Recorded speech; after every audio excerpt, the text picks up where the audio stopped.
Greetings and Hotep. So, yesterday I experienced street theater. I was getting on the bus to come back, and I was going to get on a bus 15. However, a lady with a black, shiny, shoulder length weave or wig, she was there when I left to go drop something off. And now I'm on my return trip, and she was still there. And she was kind of sprawled out over the bench that I wanted to sit on. So that kind of changed my mood and feeling. I didn't get a good feeling off of her. So when I saw bus 6 pull in to Netpark, I decided, I'll just take bus 6 and then I can, stop at the park and do some exercises before I continue on my way. So there was a lot of people getting on bus 6. Bus 6 moves really quick. So I started kind of like trotting, jogging with my box. And she was moving very slow. So she got on the bus after. Well, first there was a guy saying he was going to Greyhound. And he was putting his money in kind of slow. I said, behind you. So I walked behind him, put my box up, and got on the bus to pull out my bus pass. Okay, Miss Betty looked at me like up and down, like, oh, no, she didn't. I had on those tight, kind of like workout pants. And I have been boycotting deodorant, so maybe I smelled a little musky, funky. I don't know. Definitely the underarms. So I was like, okay, girl. I just said, girl, I know what you mean. Because I just agree with people for the most part now. All right, so the lady with the baby rolls the carriage, her stroller onto the bus. Who says carriage anymore? Why did I say carriage? Okay, so she rolls her stroller on the bus and she's talking on the phone, and she sits the car seat in the chair and puts the stroller over where the wheelchairs usually go. She didn't break it down, she just left it there. And everybody pretty much gets on the bus. Excuse me. Gets on the bus and she's moving really slow, and we're all just looking at her like she must be in like some kind of like time zone. And everybody's just thinking the same thing, like the audacity of her. This is a bus. The bus moved quick and she moving real slow. But nobody says anything. So she is talking on the phone at the same time.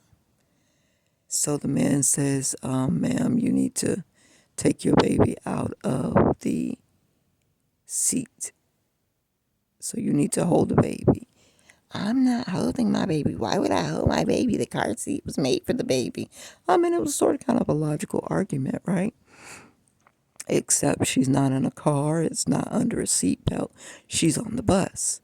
So I thought her argument was going to be, can I sit the car seat on my lap? And then that way I can leave the baby in there because the baby is asleep. She's saying the baby is asleep. She didn't want to take the baby up. Now, what I realize now that I didn't realize yesterday is the bus driver might have known something. Because now looking back on it, the baby did not seem real.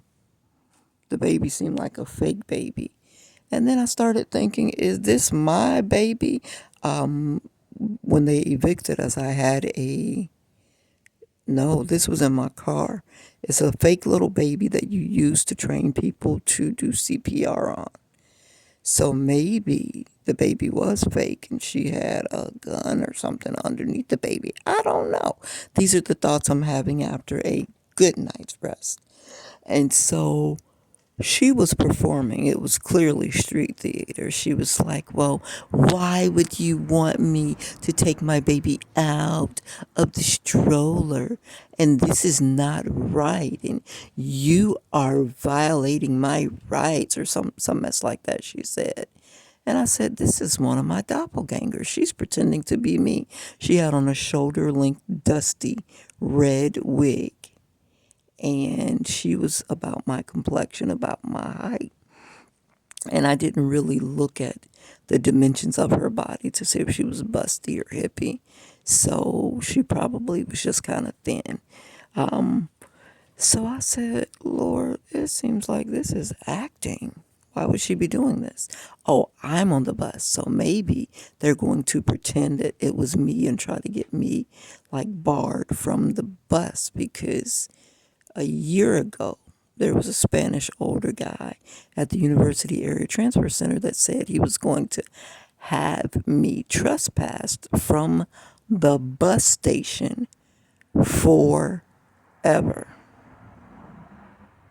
Now, that sounds kind of crazy, right? So I thought, okay, who's behind this? And then I was thinking maybe it was, at that time, that was a year ago, Thomas Stewart. Now, here we are a year later, and we're at Netpark, and this is happening. I've been seeing this black Honda Accord follow me, and the guy kind of reminds me of Thomas. He kind of reminds me of Donnie Dwayne Flowers. So I'm like, wait a minute. Is Thomas and Donnie related?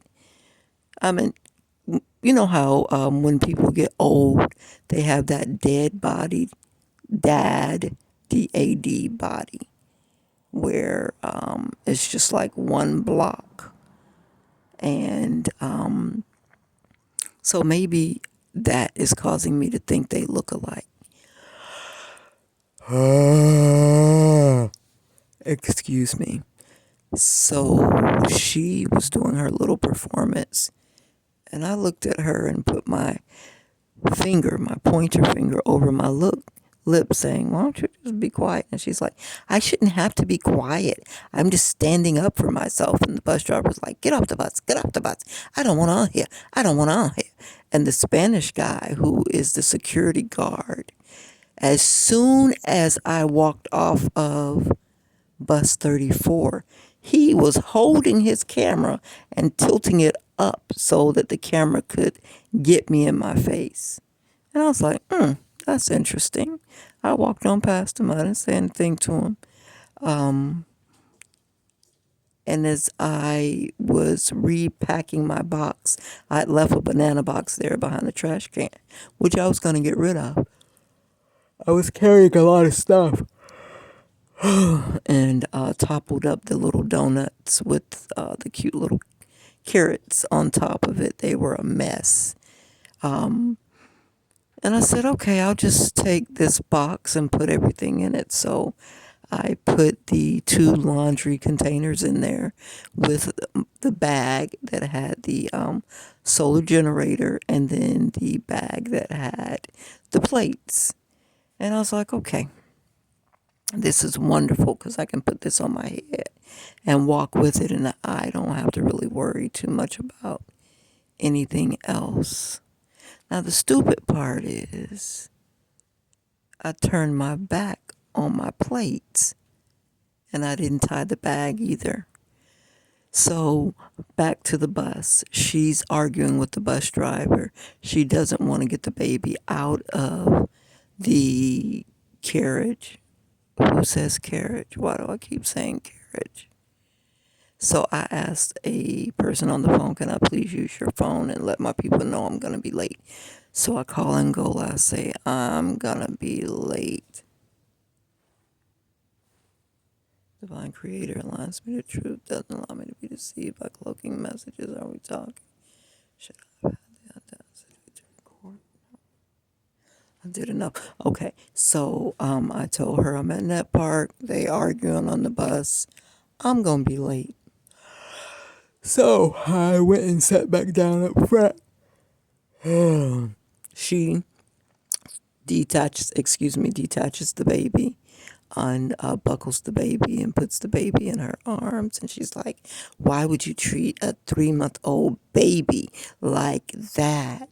You're going to have to pay for that. You're going to have to answer to God. And I'm just sitting there like not saying anything.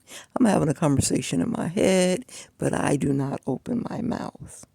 When they were arguing earlier, I just started saying, Our Father who art in heaven, hallowed be thy name, thy kingdom come, thy will be done on earth as it is in heaven.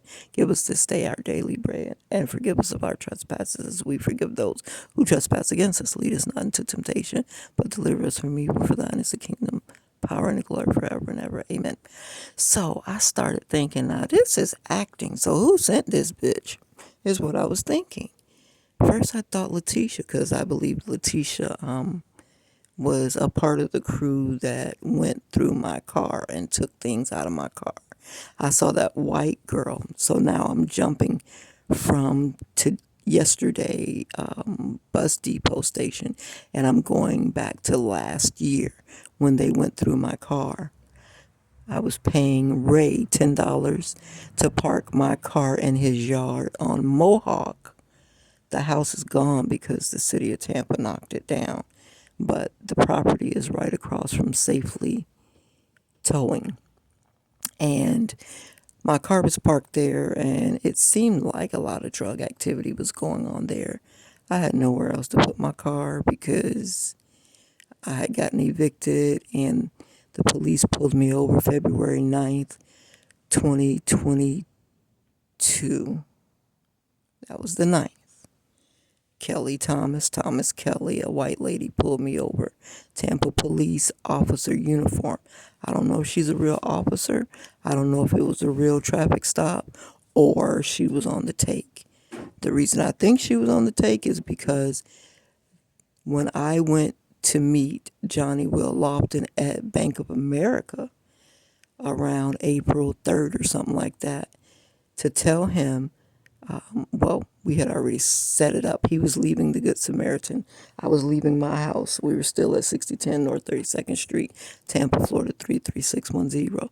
And I said, you need to develop a relationship with a real bank and get your money off this card where you got to deal with these people. You don't know where they are.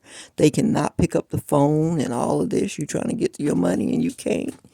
So I told him to go to a bank that had a safety deposit box, and I did not know that they didn't have safety deposit boxes at the Bank of America near 22nd Street in East Hillsborough. So we were meeting there, and we were on the phone with Social Security trying to get his money transferred, his direct deposit moved over to the bank account.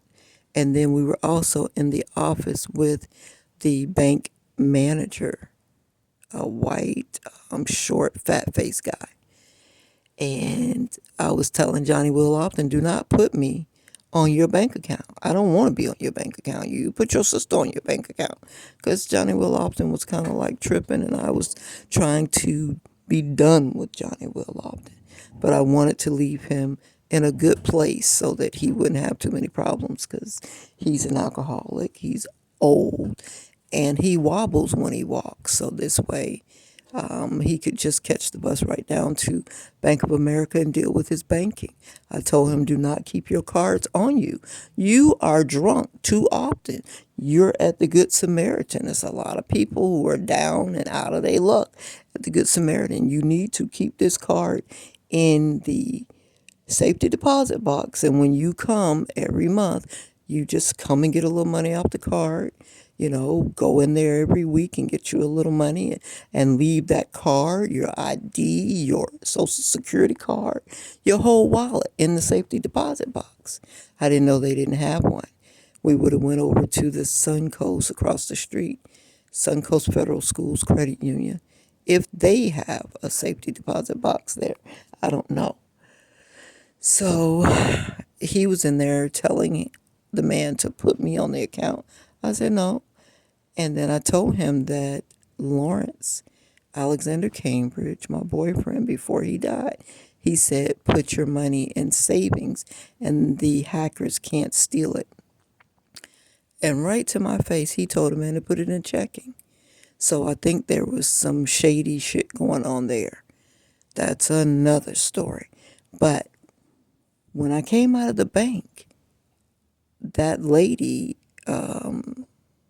Kelly Thomas, was sitting in the cut like a thief behind the bank in between the bank and the Chloe Coney CDC building. Her and a white man were sitting in one of those Tampa Police Department SUVs. And to me, I found that to be weird. Now, the day before, now that was in April. That was around the time he got his check in April. But I told you February 9th, Kelly Thomas pulled me over. She took my driver's license and kept it.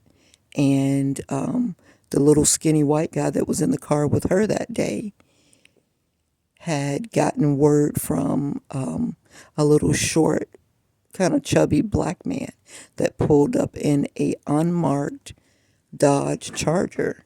He whispered in his ear, and then the little skinny white guy said, "Can you open the trunk?" I said, "Yes." I opened the trunk. He said, "We're going to need that tag." So they took my tag, JDJN53, off of my 2011 Dodge Caliber. And I ended up driving to work anyway and doing a shift from 5 p.m. to 11 p.m., even though I was supposed to be there at 3.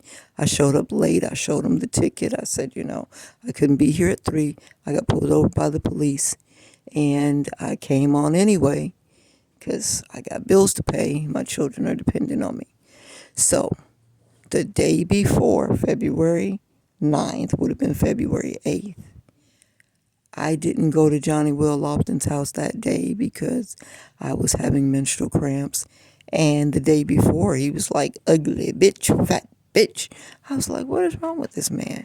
So I figured, okay, somebody done got in his ear and told him something negatively about me. And even though I have been here helping him, feeding him, going to the grocery store, going to pick up his liquor, going to pick up his White Owl peach flavored cigars, he is trying to handle me like this. So I said, I'm not getting up. I'm just going to lay here and sleep in, because generally speaking, I would go to his house about 4 o'clock in the morning, cook some grits, eggs, cheese, toast, sausage, and try to make sure he ate something before he got to his daily routine of drinking his Parmesan. This day, God told me, do not. So that was the day that Anthony was like, "Oh, eviction is imminent. You need to take her to school. You need to take her to school." He usually gets up every morning, take us at the school, which she lived right down the street from the school. She could have really walked, and she could have used the exercise. And he would take her to school. So this morning he claimed his truck would not start. I could tell it was a setup, but I didn't know the setup. So I'm telling him no and watching him act out. "Oh, you need to get up and take her. You ain't going to take her to school." Now I'm 52 at the time. He's 5 years older than me. So he's about 56, 57. And I mean, he's just yelling and acting a fool. I'm in pain, and I don't really like to take pain medicine. I would have to go buy some because it's not something I keep around. I said, "No, I'm not. No, she can walk. She really can. It's right up the road here." So he started the threatening, "Oh, eviction is imminent," and all of that. And I'm like, "I own 25%. Like you own 25%, bro." So for the sake of my daughter, because I don't know if she knew that this was a performance and a setup, but if I would have told her that, she wouldn't have believed it anyway. And she's, 16 or 17 at the time, and 17. She would have turned 18 in May, and that was in February. Okay.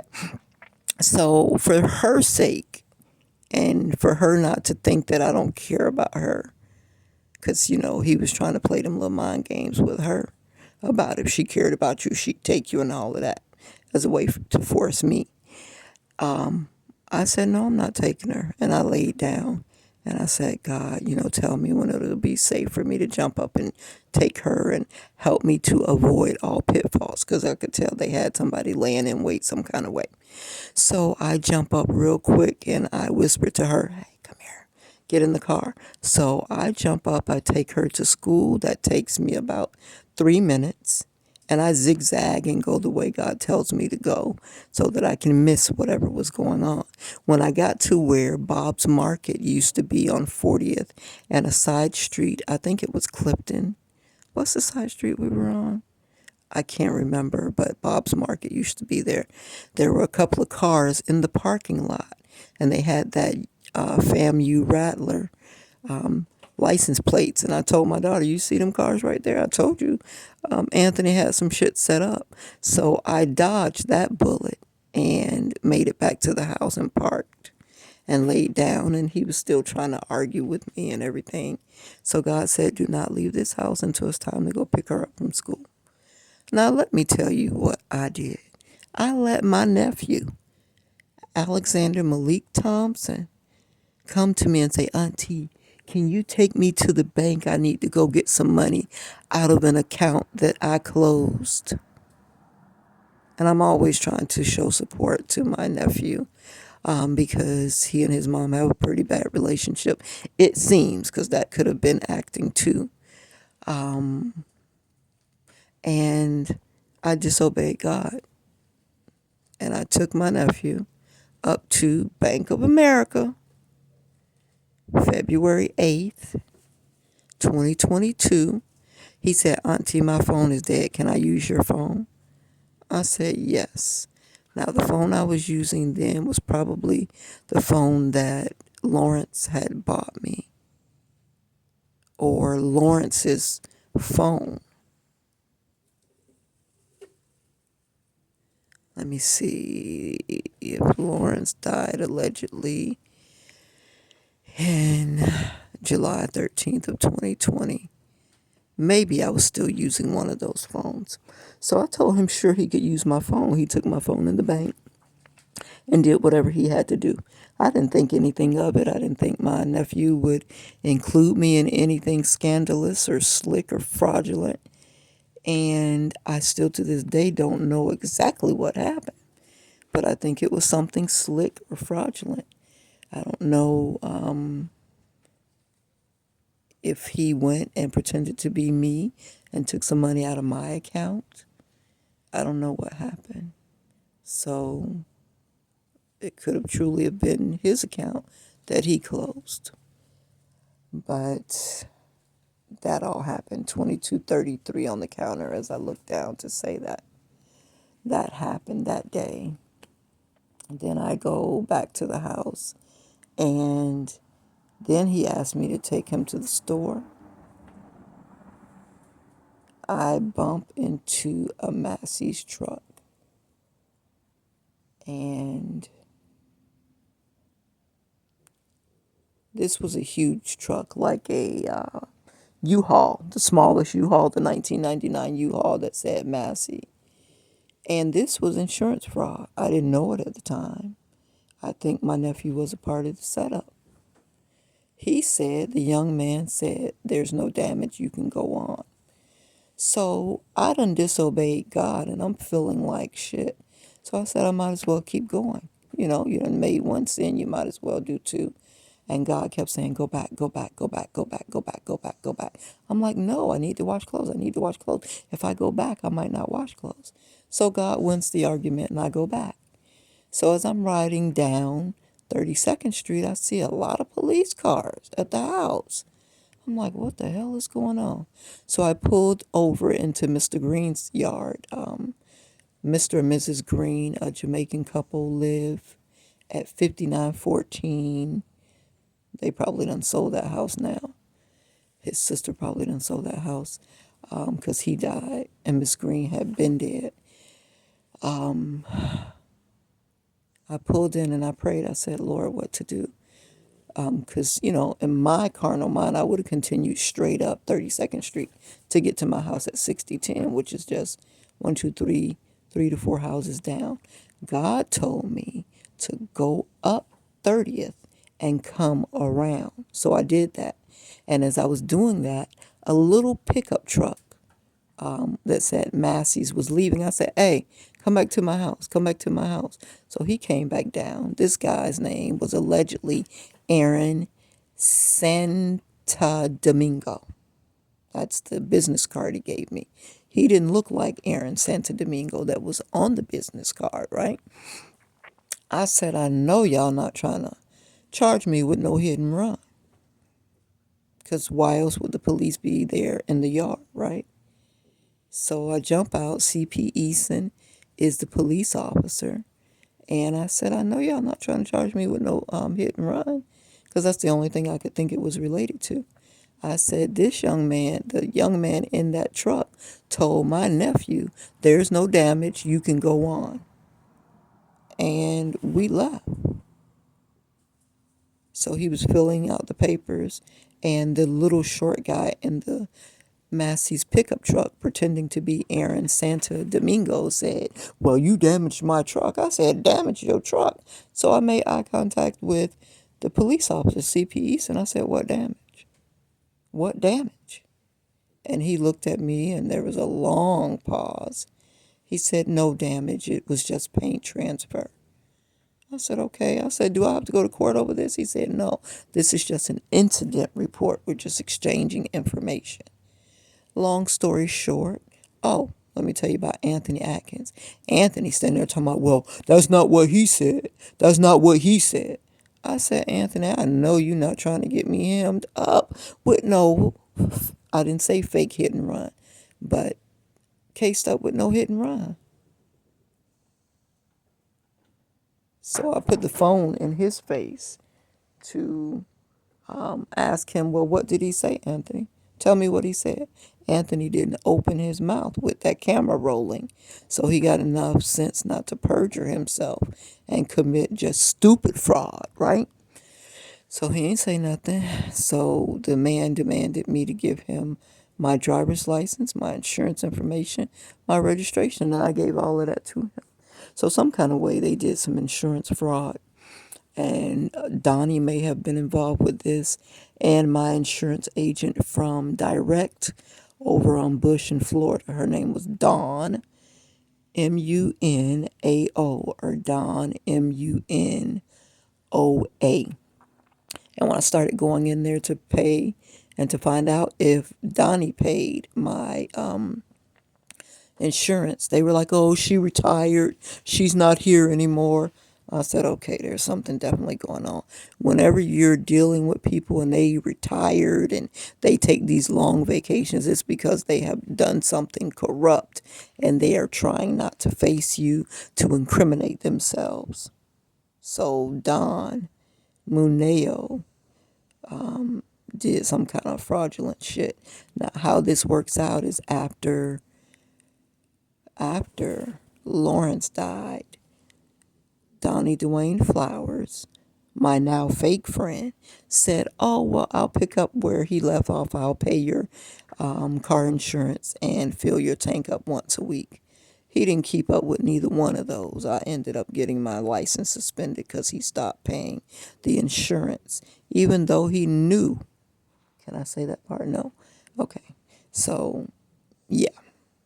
And he would say, well, I'll pay the insurance. Just make sure you call me the week before or the day before it's due, something like that.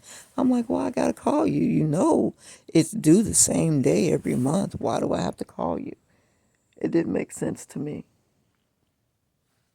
Yeah, they're roaming around in those plates, aren't they? Or is that the plates? Okay, so he stopped paying the insurance, and that's how what's the name, Kelly Thomas, ended up pulling me over, telling me that I didn't have any insurance. I told her my friend pays my insurance. There's no way he stopped paying my insurance and allowed me to get my license suspended, and he know he done took money from me.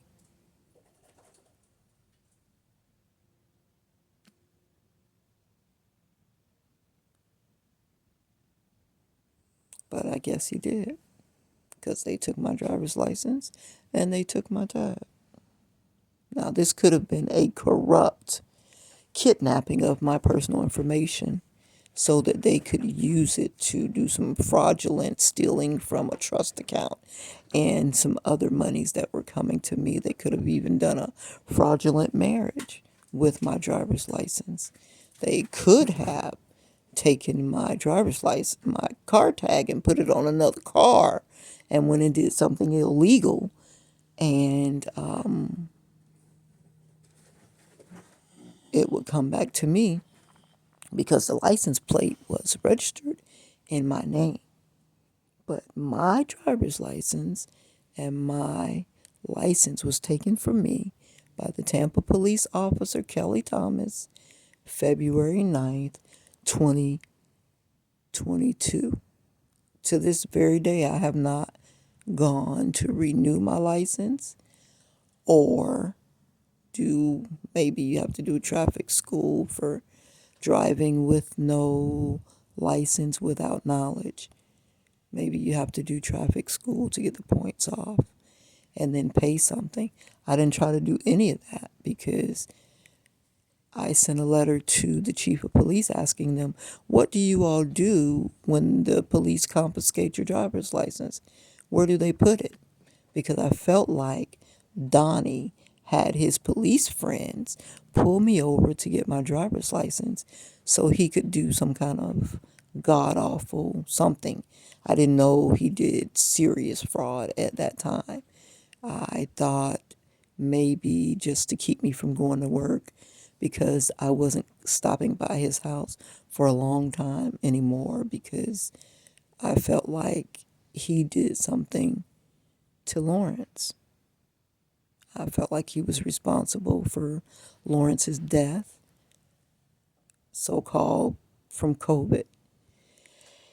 And I just couldn't keep going over there. It conflicted with what I was feeling in my heart. So I felt like he was mad, jealous, angry, and wanted to punish me. So he had his friends from the police force pull me over and take my stuff to make my life hard. And he was probably, now I didn't think this at this time, but I bumped into him at the Palm Grill right across the street from where they pulled me over. So now I feel like he was sitting in Palm Grill watching them, and they walked right over there to him and handed him my license and my registration. And I'm pretty sure there's cameras at the Palm Grill and cameras at that large Italian Cuban restaurant across the street. So CIA, FBI, Secret Service, U.S. Marshals, ICE, Department of Homeland Security, if you all can pull the video footage from February the 9th of 2022, around 3:41, I would have been coming from west, traveling east. I was coming from the Metropolitan Ministries trying to get a lady, social worker named Natalia, to pay another month of my light bill. I begged them to pay it all at once, but they wouldn't. So maybe they didn't pay it at all. Whenever I went to the Metropolitan Ministries, I had problems. So maybe Donnie was giving me those problems. I don't know. There was something going on in there. But I put all of that on my Lily channel, my YouTube channel, Leelee, Lily. Almost every time I went to the Metropolitan Ministries to ask for help, whether that was food, toiletry, clothes, and they only helped me pay bills once. They paid maybe $80 on the light bill and $80 on the water bill.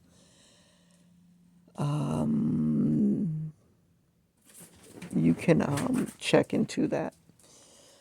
So I said all of that to say, so let's go back over here to the bus depot.